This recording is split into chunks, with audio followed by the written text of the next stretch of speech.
When you say God can do all things, when you say, yes, he can make a stone which is too heavy for him to lift, then what in fact you're saying is that that stone will be greater than God.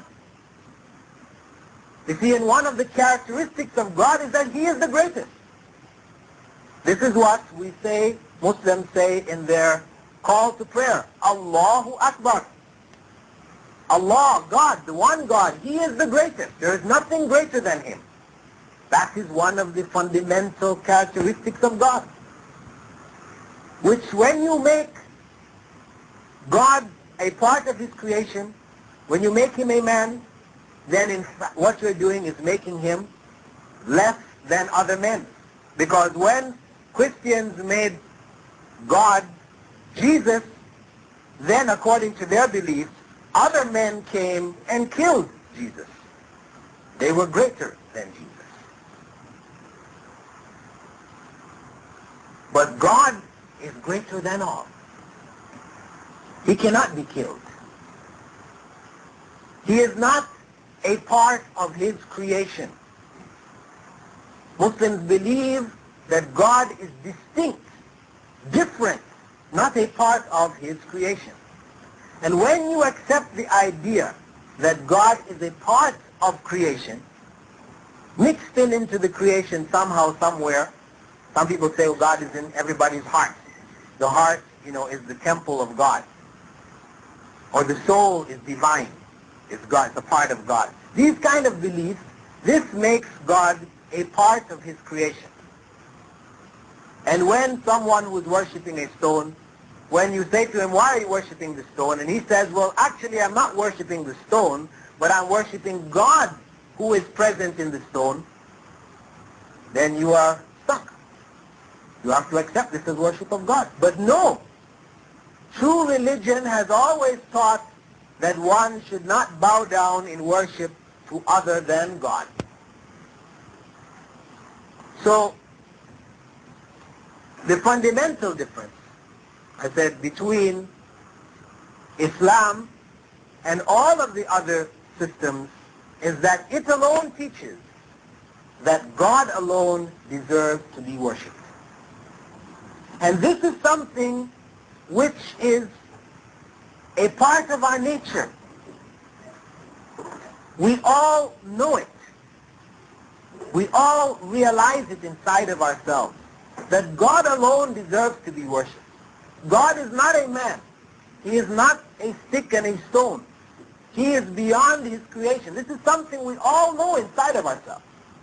However, our circumstances, how we were brought up, what we are emotionally attached to, has made us accept the worshiping of God's creation.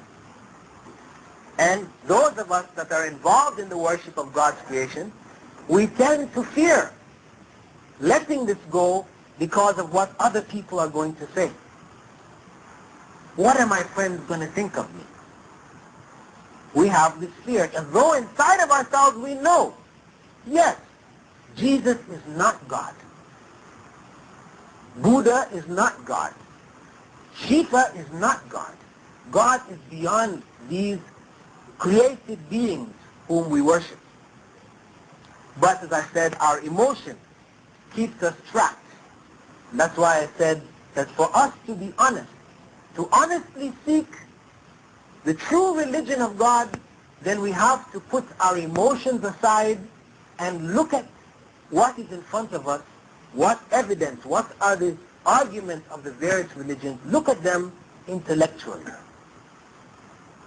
We have to look at them with the powers that God has given us, the intelligence that God has given us, the ability to reason, to determine with our own brains what is right and what is wrong. The other major criterion of Islam, which we say makes it the only candidate for being the true religion of God, is its universality. Because when we say that this religion is the true religion of God, it must be a religion which anyone can find anywhere at any time. This is what it has to be. Because if it is something which people can't find, only if they know about this or they know about that, they can follow it, then it's not universal, and it can't be the religion of God. Christianity depends on the belief in Jesus Christ, that he was the Son of God and God incarnate on earth who died for the sins of man, etc., etc. Now all of the peoples of the earth who never heard of Jesus Christ, these people have no place in the scheme of things as understood by Christianity. Similarly with Judaism, Buddhism, etc., etc. However, in the case of Islam, one can be a Muslim without ever hearing of Prophet Muhammad. May Allah's peace and blessings be upon him and all the prophets. It is possible. Because the foundation of Islam is submission to the will of God, the one true God. So if a Christian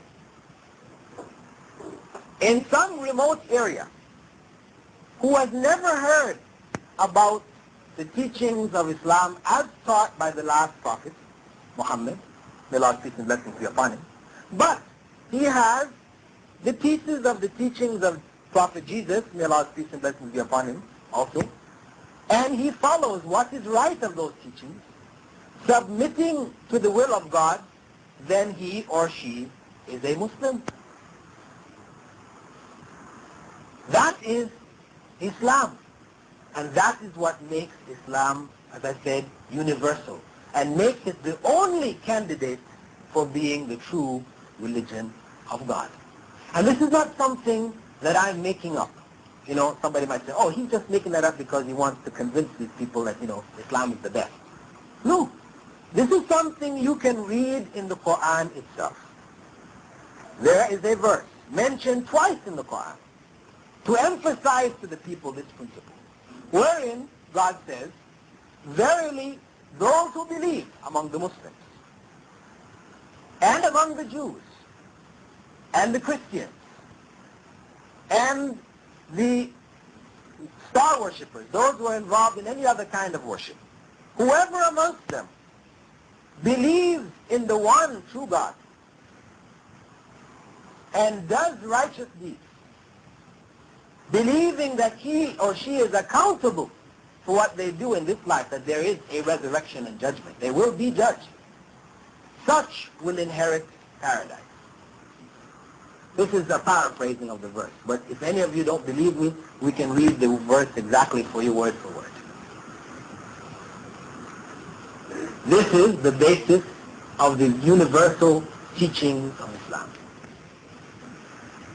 Abraham, Prophet Abraham, may God's peace and blessings be upon him, we believe was a Muslim. What he taught was Islam. All of his followers were Muslims. There were those who submitted to the religion of God. They submitted themselves to God, and they strove to do righteousness. Similarly, the followers of Prophet David and Moses and Jesus, may God's peace and blessings be upon all of them, we consider all to be Muslims. And that, as I said, is the universality of Islam. Islam further teaches